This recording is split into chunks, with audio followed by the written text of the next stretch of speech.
Hello children, எல்லாரும் எப்படி இருக்கீங்க? இன்னைக்கும் வழக்கம் போல உங்களுக்கு பிடிச்சதான பப்பர் ஷோ, அப்புறமா பைபிள் சம்பவம், பைபிள் வசனம் எல்லாத்தையும் கொண்டு வந்திருக்கோம். நீங்க எல்லாரும் அழகா பார்த்து படிச்சு அதை மனப்பாடம் பண்ணணும். ஓகே, அதுக்கு முன்னாடி நம்ம என்ன பண்ண போறோம்? வழக்கம் போல ஆரம்ப ஜெபம் பண்ணலாம். ஜெபம் பண்ணலாமா? அன்புள்ள இயேசப்பா, உம்மை துதிக்கிறோம் ஆண்டவரே, உம்மை ஸ்தோத்தரிக்கிறோம். நீங்க ஆசீர்வதித்திருக்கிற இந்த நல்ல வேலைக்காக உமக்கு நன்றி அப்பா. இந்த வேலையில நாங்கள் கற்றுக்கொள்ளவிருக்கிறதான பைபிள் சம்பவம், பைபிள் வசனம் எல்லாவற்றையும் என் தேவனே நீங்க பொறுப்பெடுத்து ஆண்டவரே அவைகளை ஆசீர்வதித்து கொடுக்கும்படியாக நாங்கள் செபிக்கிறோம். கற்றுக்கொள்ளுகிற வேத வசனம் இருதயத்துல பதியவும் அது 30, 60, 100 பலன் கொடுக்க தேவனே கிருபை தருவீராக. இயேசுவின் மூலம் செபிக்கிறேன் பிதாவே, ஆமென். இப்போ நம்ம என்ன பண்ண போறோம்? பைபிள் வசனம் கத்துக்கிறதுக்கு முன்னாடி உங்களுக்கு பிடிச்சதான பப்பா ஷோ பார்த்துட்டு வந்துடலாம். ஹாய், எல்லாரும் நல்லா கேளுங்க. ஃப்ரெண்ட்ஸ், நம்ம காட்டுல திடீர்னு தீ பிடிச்சிருச்சு.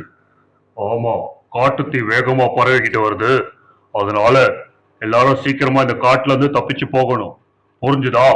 எவ்வளவு சீக்கிரம் முடியுதோ அவ்வளவு சீக்கிரம் எல்லாரும் இங்க இருந்து தப்பிக்கணும். சீக்கிரமா போய் இந்த குழியில இருக்கிற முயல்கள், அப்புறம் மேல இருக்கிற பறவைகள் எல்லாருக்கும் போய் இந்த செய்தியை சொல்லுங்க. சீக்கிரமா எல்லாரையும் காப்பாத்தணும். நானும் போய் எல்லாரையும் காப்பாத்துறேன். கரடி, நீங்க அந்த பக்கம் போங்க. யானை, நீங்க எப்படி போங்க. காக்கா, நீ போய் மரத்துல எல்லா பறவையும் கூப்பிட்டு சீக்கிரமா எல்லாரையும் காப்பாத்தி கூப்பிட்டு வாங்க. சீக்கிரம், ஃபாஸ்ட் ஃபாஸ்ட். தினமும் காலையில எழுந்திரிச்சு இந்த சாப்பாடை தேடி அங்க இங்கன்னு அலையிறதே ஒரு பொழப்பா போச்சுப்பா. சே, என்ன பிறவிடா இது. சாப்பாட்டுக்காக அலைஞ்சே கை கால்லாம் வலிக்குது.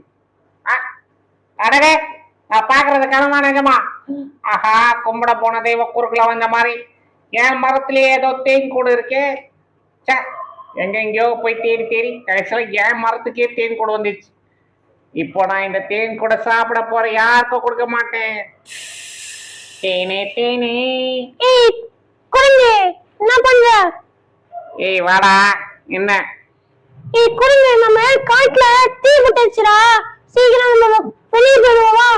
ஐய, ஏய், நான் தேன் சாட போறத பார்த்துட்டு தானே வந்தேன். உனக்கு கொடுக்கவே மாட்டேன். போ. நேத்தெல்லாம் தனியா முட்டையை எடுத்து சாப்பிட்டியே, எனக்கு குத்தியா? மரியாதையா ஓடி போயிடு. நான் தான் தேன் சாட போறேன். உன் நல்லது தானே சொல்றேன், சீக்கிரம் வந்துரு. என் நல்லதுக்கு எனக்கு தெரியும். நீ போ. நீ தான் பாம்பு. வயிற்றால ஊந்து ஊந்து ஊந்து ஊந்து போறதுக்குள்ள விடிஞ்சு போயிடும். நான் போய் தேன் சாப்பிட்டாரு. தேன் சாப்பிட்டு திரும்ப தாவி தாவி வர. நீ கிளம்பு. தேனே தேனே, உன்னை சாப்பிட போறேனே. டேஸ்டான தேனே. எப்படி சாப்பிடலாம்? மேல சாப்பிடலாமா, கீழே சாப்பிடலாமா? தேனே தேனே. வா. குரங்கு, என்ன பண்ற? குரங்கு, நம்ம காட்டுல தீ பட்டுச்சுடா. சீக்கிரம் வெளியே போயிடுவோம், வா. நான் குரங்கு, நீங்க எலிசபெத் மகாராணி. காக்கா, தீ பூச்சிச்சுடா. நீ முதல்ல கிளம்பு. ஆமா, என்ன எல்லாரும் ஒரே பொய்ய சொல்றீங்க? மாத்தி மாத்தி சொல்லுவீங்க வழக்கமா? சரி சரி, நீ கிளம்பு. நான் தேன் சாப்பிட்டு வரேன். நல்லதுக்கு தான் சொல்றேன், சீக்கிரம் வந்துரு. இந்த பாட்டியை ஏமாத்தி வடையை தூக்குன மாதிரி என்ன ஏமாத்தி தேனை எடுக்கலான்னு பாக்குறியா? இந்த கதைலாம் என்கிட்ட நடக்காதே. நீ கிளம்பி. நான் தேன் சாப்பிட்டு தான் வருவேன். முதல்ல நீ போய். ஆல்ரெடி கருகி போய் தான் கிடக்குறேன். தேன் தேன், எனக்கு பிடித்த தேன். ஹனி, நான் சாப்பிட போறேனே ஹனி. இது எப்படி சாப்பிடலாம்? மேலே சாப்பிடலாமா? ஸ்பூன் எத்தனை சாப்பிடலாம்? எங்க போச்சு ஸ்பூனு? வேணாம், அப்படியே சாப்பிடலாம்.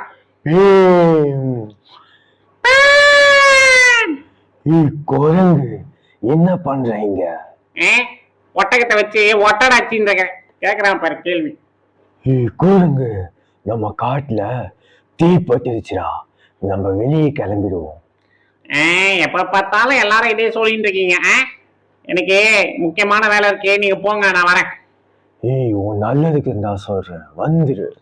அடடே, ஏனம்மா, நான்லாம் ப்ரூஸ்லி மாதிரி மரத்துக்கு மரம் தாவி தாவி தாவி வந்துடுவேன். நீங்க தான் உங்க குண்டு உடம்ப வச்சுட்டு போறதுக்கே பல வருஷம் ஆகும். நீங்க முதல்ல கிளம்புங்க, நான் வரேன். நான் நிம்மதியா தேன் சாப்பிடுறது யாருக்கும் பிடிக்க மாட்டேங்குப்பா. நான் சாப்பிடலாமா? என்ன அவரே கருக்கிற வாசம் இருக்கு. என் வாழை என் வாழை என் வாழ் சொல்லுது. யார் காப்பாத்து காப்பாத்து காப்பாத்துக்க. ஐயோ, சொல்லுது சொல்லுது. காப்பாத்துக்க காப்பாத்துக்கிட்டே இருப்பேன். யார் காப்பாத்துக்க காப்பாத்துக்க.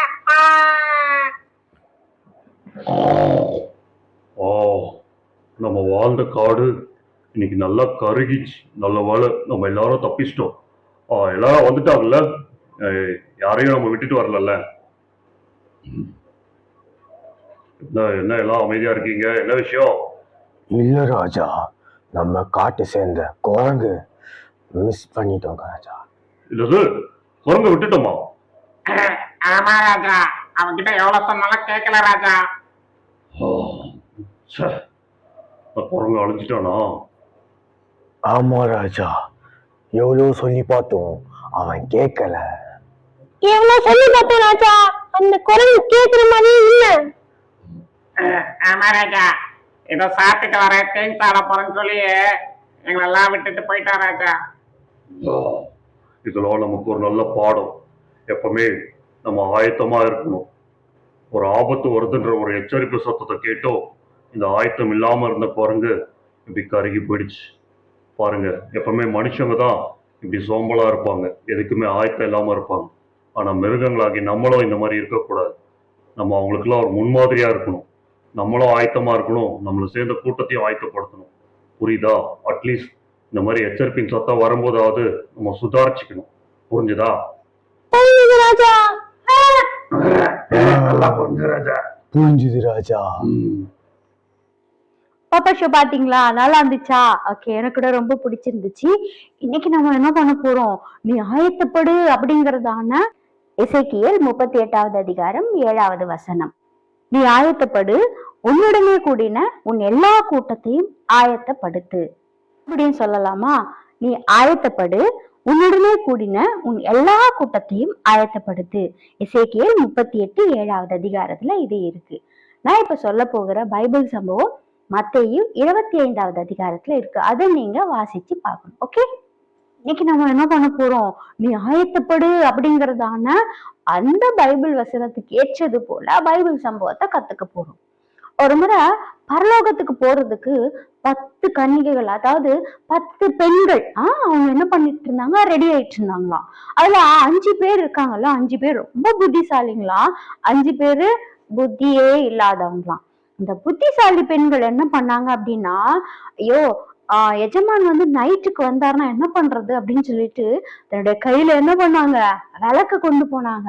அப்புறம் இதையும் யோசிச்சாங்க, ஐயோ விளக்கு எரிஞ்சுக்கிட்டே இருக்கு, அப்ப அதுல எண்ணெய் இல்லைன்னா என்ன ஆயிடும்? அந்த விளக்கு அணைஞ்சிருமே, சரி கொஞ்சம் கையில என்ன பண்ணலாம், ஒரு பாத்திரத்துல எண்ணெயை எடுத்துட்டு போலாம் அப்படின்னு சொல்லிட்டு இந்த புத்தி உள்ள பெண்கள் என்ன பண்ணாங்க?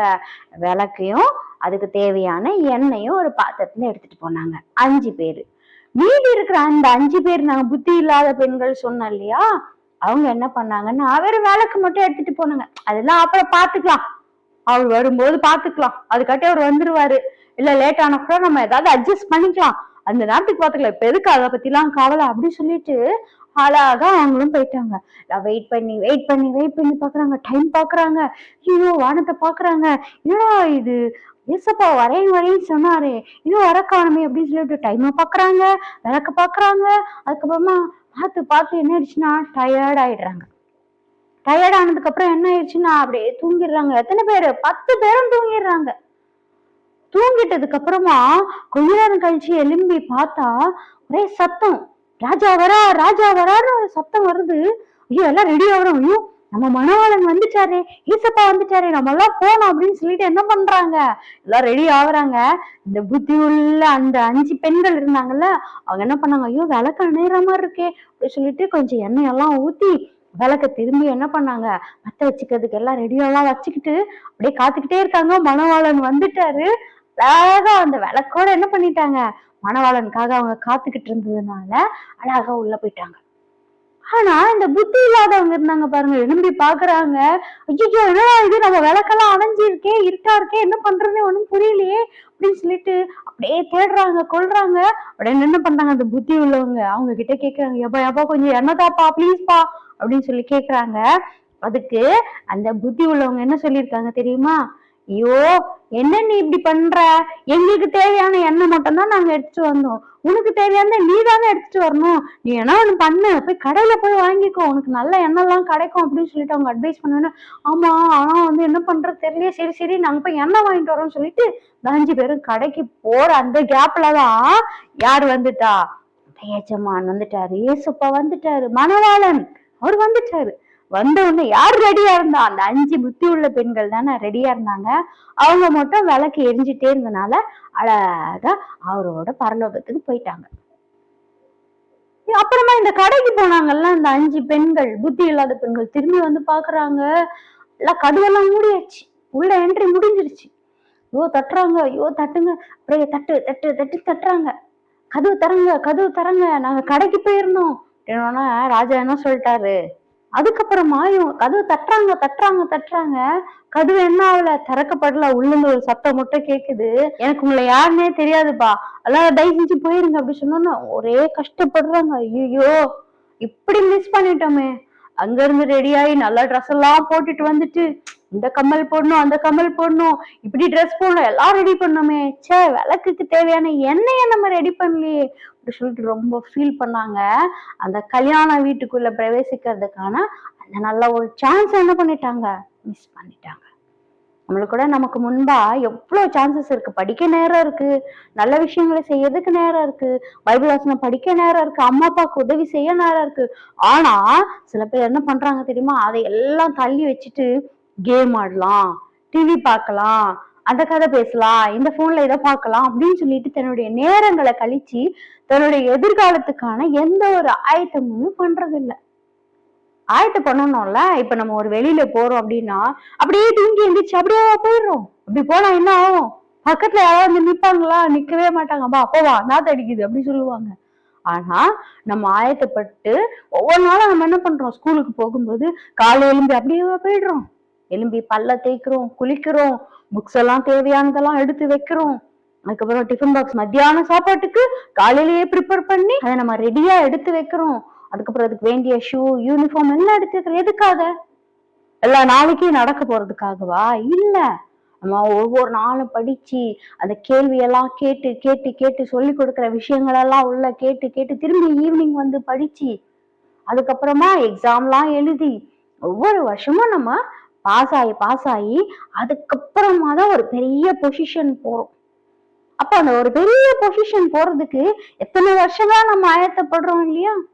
சில பேர் பாருங்க, எதை குறிச்சும் கவலை இருக்காது, நாளைக்கு எக்ஸாம்னா கூட புக் எடுத்து படிக்காத பசங்க நிறைய பேர் இருக்காங்க. அம்மா அப்பாவுக்கு உதவி செய்யறது கூட எந்த பசங்களுக்கும் ஒரு ஆயத்தமா, ஐயோ அம்மா வந்துருவாங்களே, இதை செஞ்சு வைப்போமே, அதை செஞ்சு வைப்போமே, ஏசப்பா வரப்போறான்னு எத்தனை பேருக்கு தெரியும். ஆனா எத்தனை பேர் ஆயத்தமா இருக்காங்க?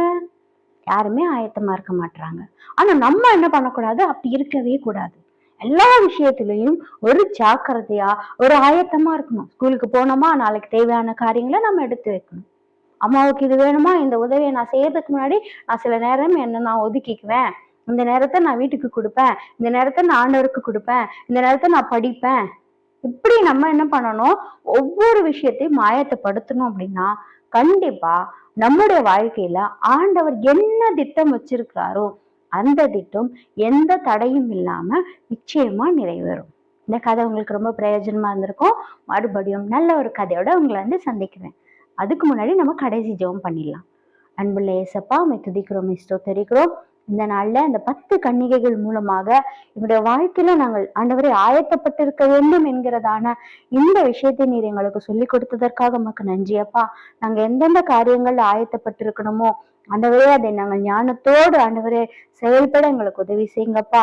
ஆண்டவரே அர்ஜென்டா நாங்க எதையோ செய்து ஆண்டவரே கர்த்தாவே அப்பா, முக்கியமான விஷயத்தை நாங்கள் இழந்து விடாதபடிக்கு நீங்கள் ஒவ்வொருவருக்கும் ஆயத்தப்படக்கூடியதான இருதயத்தை நீங்க தரும்படியாய் ஜெபிக்கிறேன் ராஜா. உடைய வல்ல கரத்துல ஒப்பு கொடுக்கிறேன். உம்முடைய நாமம் மகிமைப்படட்டும். இயேசுவின் மூலம் ஜெபிக்கிறேன் பிதாவே, ஆமென். God bless you.